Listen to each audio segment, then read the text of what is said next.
It says on the agenda, 1 o'clock, family snapshot. Again, we wanted to, every year we look to present different family stories and different ALD and AMN stories, and really taking into account over the years how we've realized that because it's a family disease, it's a family disease.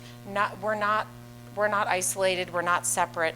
And I may be worried about my son, but I'm also worried about myself and my mother and my sister, and the impact. You know, it's a burden to have your own disease, and then there's an added level of concern and complexity because it's a genetically transferred disease. So it's my honor to present my favorite family in America. Good afternoon. I'm Matt Grew, and first off, I want to say, Kathleen, thank you for having us and hosting this amazing weekend. It's really great to meet each and every one of you. So I too am an AMN patient. I was diagnosed when I was 11 in 1988, back in the dark ages, when you didn't really know what it was. My mom's cousin called her and said, "Hey, I think both of your boys have Addison's." I had been diagnosed at 18 months. My brother had been diagnosed at age 6.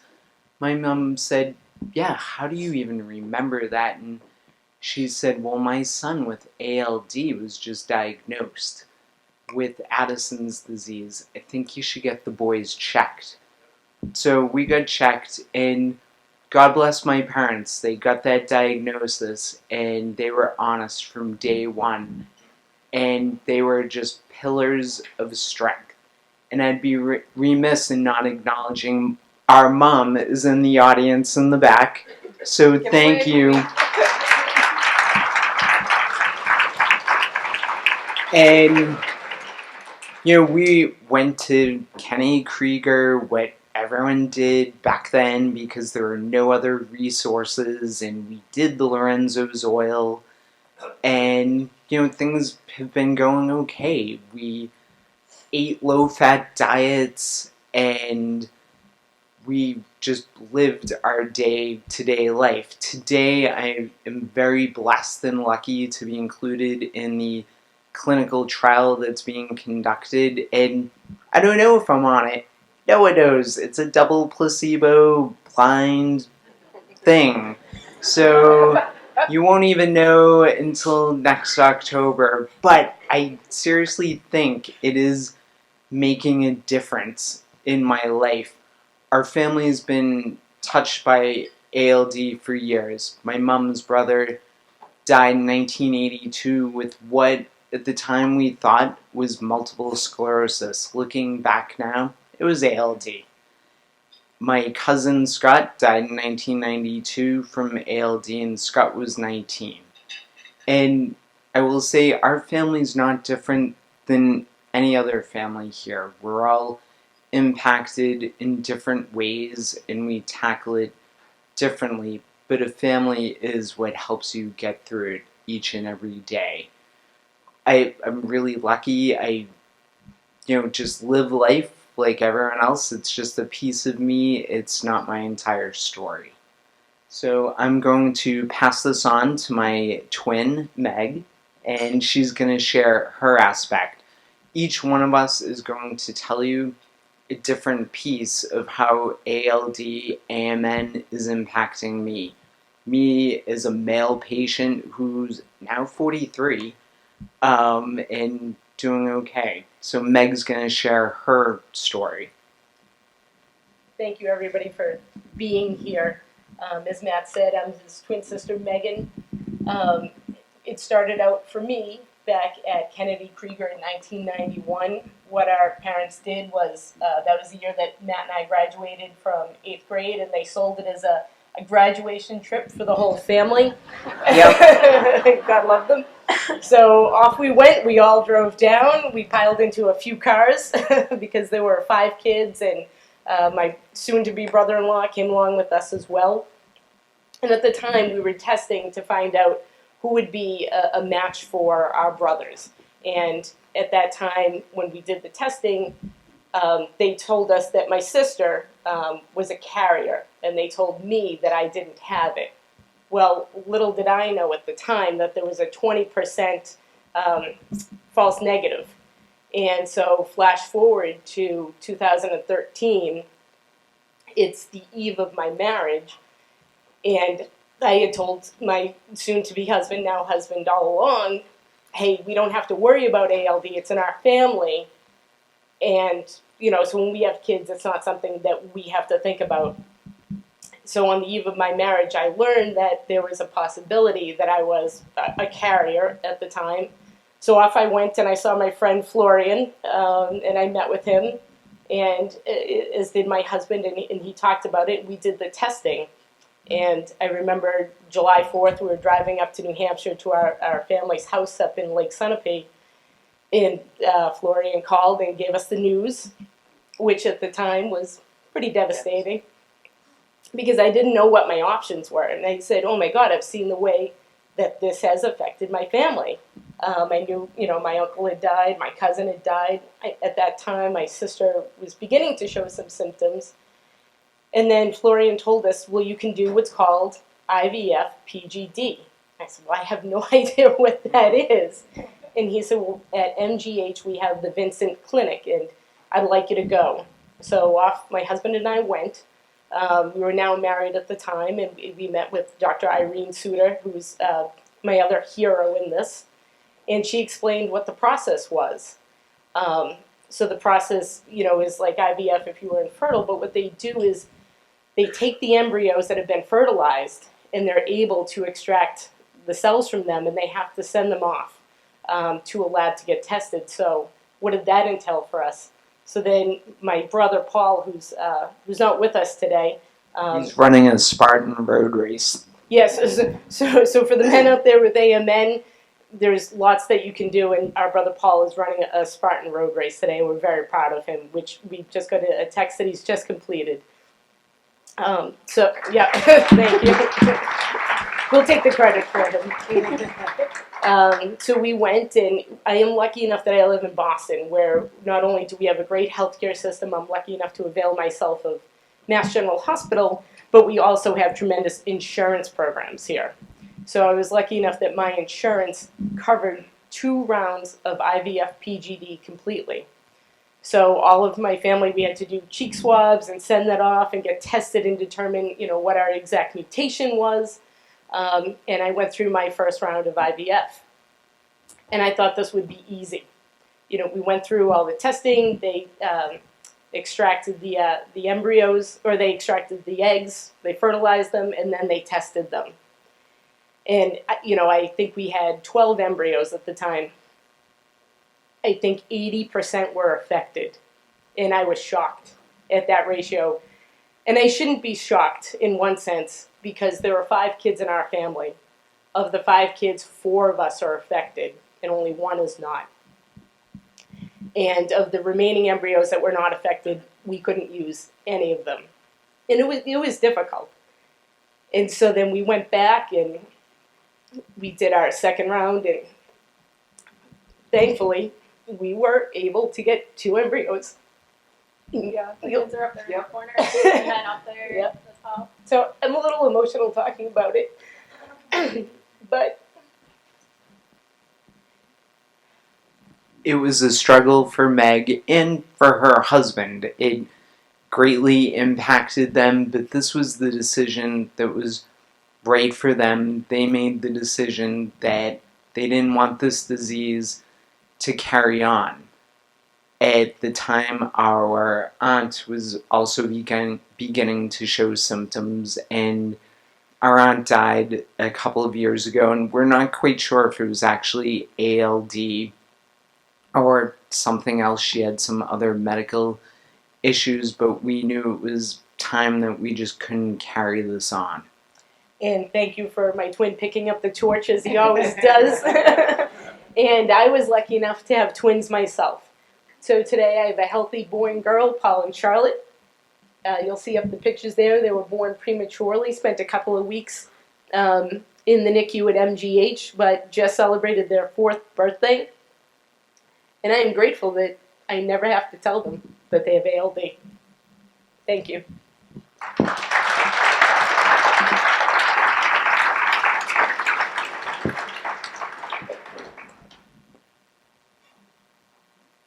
I'm Laurie, and I'm going to. What's wrong? It's good. I am very, very anxious about being up here and speaking, so I apologize. I had to bring some notes. I found out when we went to KKI that I was a carrier. But we were always worried about my brothers, and at the time when I was told I was a carrier, the only possibility may be when I'm in my 60s, I might have to use a cane. But that was about it. We just went along with life. I got married when I was 23. Things were fabulous. We traveled all over. Everything seemed fine.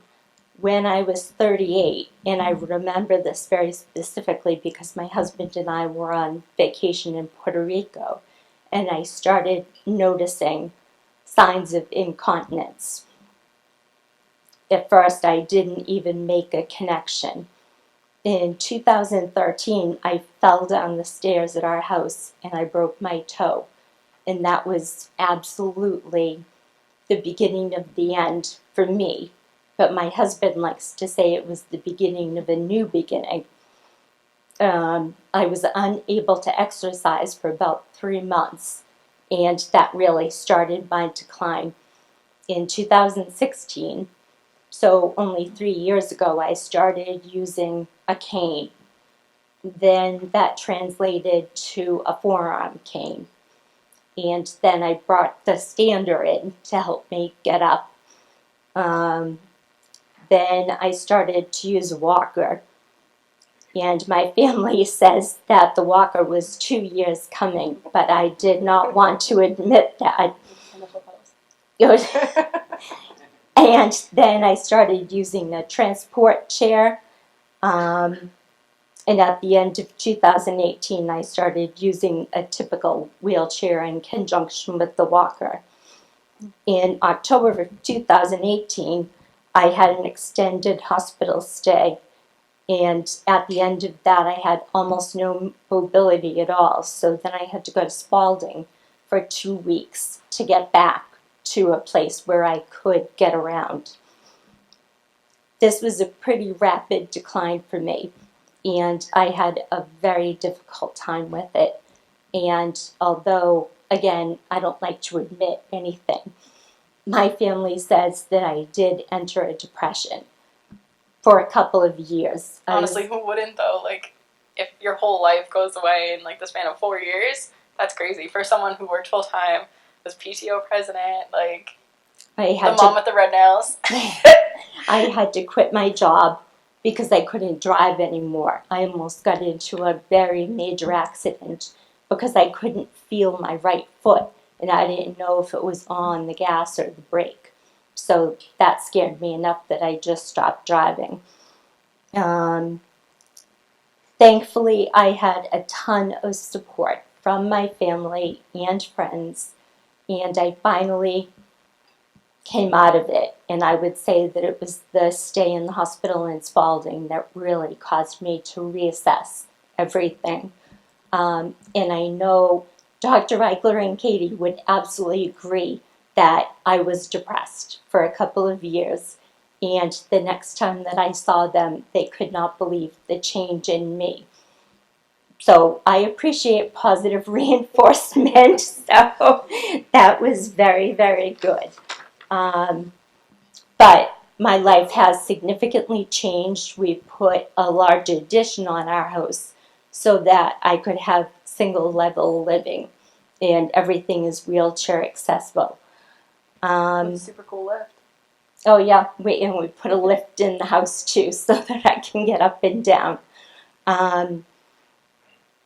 Currently, I am taking medications for incontinence, spasticity in my legs, and numbness in my hands.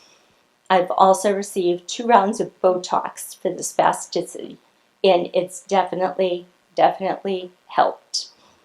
I have braces that I wear most of the time. They did not look good with my outfit today, so Brian is cringing in the back right had to now. leave them. I'm sorry, Brian. I now have a physical therapist who comes to the house every week, and I just got a service dog. My goal with the dog is to walk with the dog on my left and a 4-arm cane on my right. That may be unrealistic, but that's what I'm going for. I've started going back out with my daughters and my husband.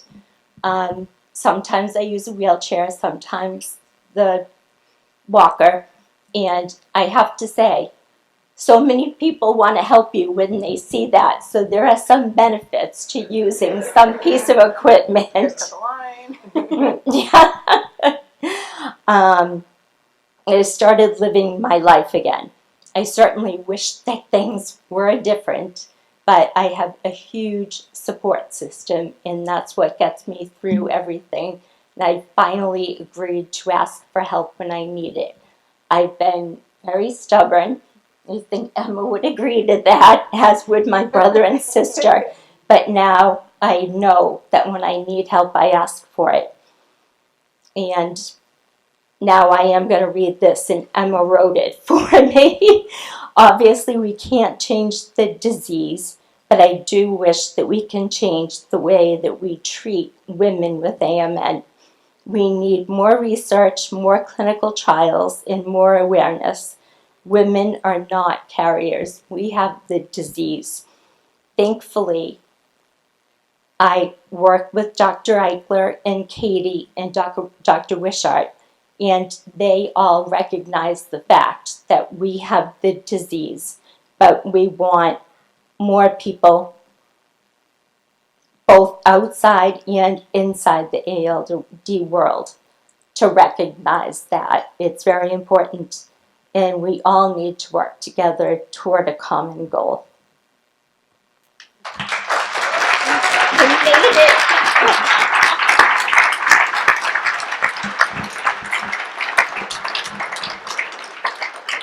I'm shaking, sorry. Before I start, I just want to say how grateful we are for Dr. Eichler and Katie and Natalie and Neha and Camille and Maddie and Daniel and Sam and everybody who works with us and Brian, because like you guys make this all possible and make us feel comfortable, and that no complaint or symptom is ever out of the ordinary. Like, we are so grateful for everything you do for us. So thank you. Thank you.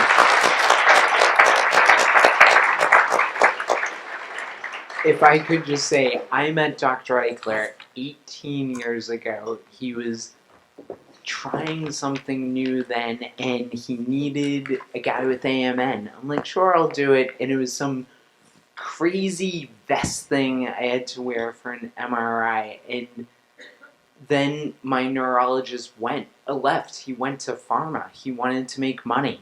And I'm like, damn it, I need a neuro.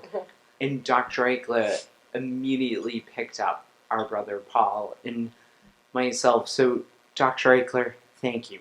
Thank you. Thank you. Okay, so my name is Emma. If you connected to ALD Connect, you probably received a million emails from me by now, but everything. But Laurie is my mom. For as long as I can remember, I've always known that I've lived in an ALD family. Like, there was never really a huge talk about ALD. It was always just like something that we knew we had, and like it was there for us. Some things other families take for granted, like going to their kids' events or going on vacation or other daily activities like going to the grocery store, often provide an added challenge for us, especially when my sister and I were in high school. Like, you try to do everything still, but obviously that's not like a reality. But like things that other people do pretty easily. Like a lot of times we have an added challenge with that.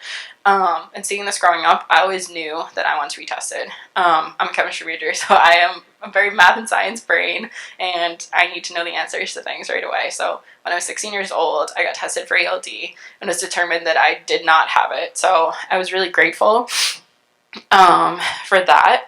But I often felt really guilty. Like, I was really sad after I got my diagnosis. Not that I want to be in this, like, super cool club of ALD, but I didn't, like, I felt guilty that I was the one in my family who didn't have ALD. And I was wondering why I was still protected. Like, my mom always wants to protect me, and she kind of had a hard time with me getting tested, especially because you always want to protect me from everything bad. But when I was determined to not have ALD, I was kind of confused about, like, why was I still protected? She was hurting so much, and I couldn't do anything to help her. But we're fortunate enough in our family that we're able to support each other through difficult times despite different phenotypes, ages, and personalities. The support comes out in many different ways, whether it's just like we have a big family group message and mom sends an inspirational quote every day to everybody to have a good day and like try to make the best of everything. But I think we all try super hard to be there for each other, do a lot of stuff together, sometimes too much stuff together, but that's okay. Some days when I look around and feel sad or discouraged about like stuff that we can't do, like she couldn't come to my track meets in high school, but like that's like our new normal, and that's okay too. But these days when I look around and feel sad or discouraged about our life, I realize that it's more a test of our strength as a family, and in many ways it's actually brought us even closer, coming to all this stuff together and talking together. It's really like we've become a lot closer because of ALD. While I still sometimes struggle to understand why I was spared the diagnosis, I remind myself that as a result, I can advocate in the rare disease space in a way more effective manner because I don't have ALD. Whether that's fighting for access for women to get into clinical trials or even just trying to promote IVF PGD as an option. My personal focus revolves around the lack of knowledge, treatments, and clinical trials for women with AMN. I recently joined the board of directors for Remember the Girls with Taylor Kane and Sydney. And I'm super happy to do that, to kind of spread more awareness that women aren't just carriers, like they actually have the disease. And my mom is on the carrier advisory board too for Remember the Girls. My family is lucky enough to have one another, but we don't just have like our biological family. We have all you guys too. Like I feel like some of you are in the Facebook groups and it's crazy. As soon as someone says they're going through something, there's like an outpouring of support. All the comments, messages, people you talk to online, the community calls, everyone is so supportive of each other. As Jessie Torrey says, shitty disease, amazing people. And honestly, I don't think that's more true for ALD. Like everyone is so supportive and so great to each other. I'm happy to be here as we come together as one big disease community and one big family. So thank you.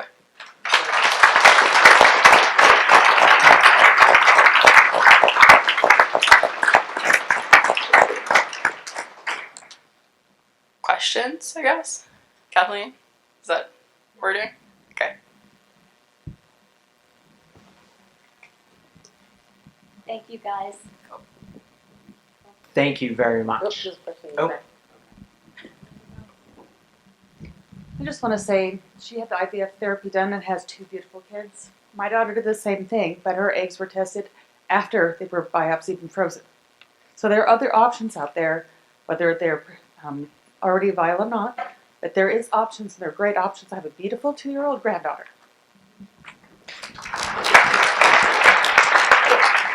And I would just add to that's true. And I think it's important for women to know that there are so many options in terms of, their reproductive health and what they can do. As I said, I didn't know about the IVF PGD. I'm very grateful that I had an insurance program that would cover it. I didn't want to perpetuate this disease because I have seen what it can do. And I'm grateful that I was able to avail myself of that. I want every woman to consider all their options before they go ahead. I know everybody feels differently, but think about your options and think about what the future can look like for you.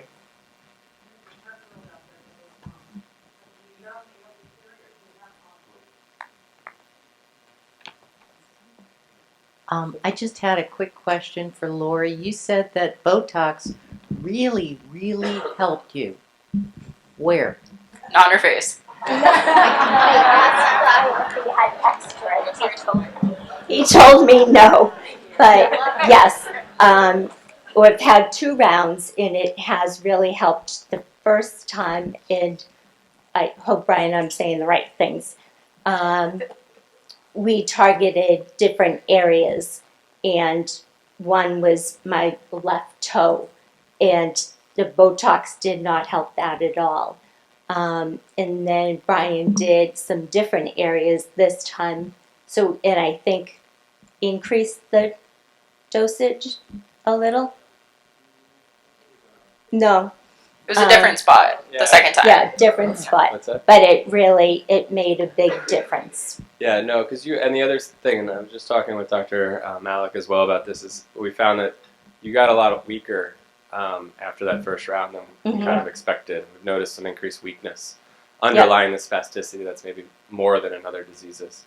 So, Yep. Yeah. And I definitely had unrealistic expectations for what the Botox was going to do. Well, I think you were surprised at the weakness. Yes. That was surprising. But then that after a week it got better. But then when I went back to see Brian, I said, these were my expectations. I said, I know you're not Jesus, but I thought maybe it was going to be some miracle. That was a running joke in our house too for a while that Brian was Jesus. So. He does have the beard.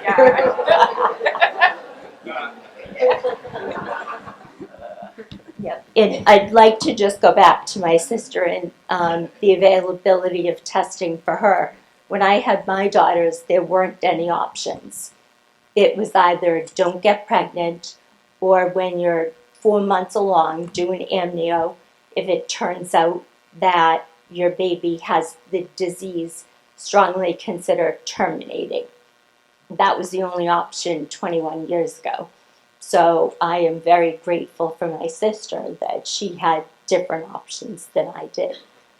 And I'm grateful too. I mean, we have nieces that are affected by it, so hopefully, the process that I've gone through has shown them that, because one of the nieces was adamant that she didn't want to have kids because she knew that she had ALD and she thought she didn't have any options. So now, hopefully, with the journey that I've been through, my husband has been through, that she knows that there are options to her, and she's great with the kids. So. She'll be a wonderful mother someday.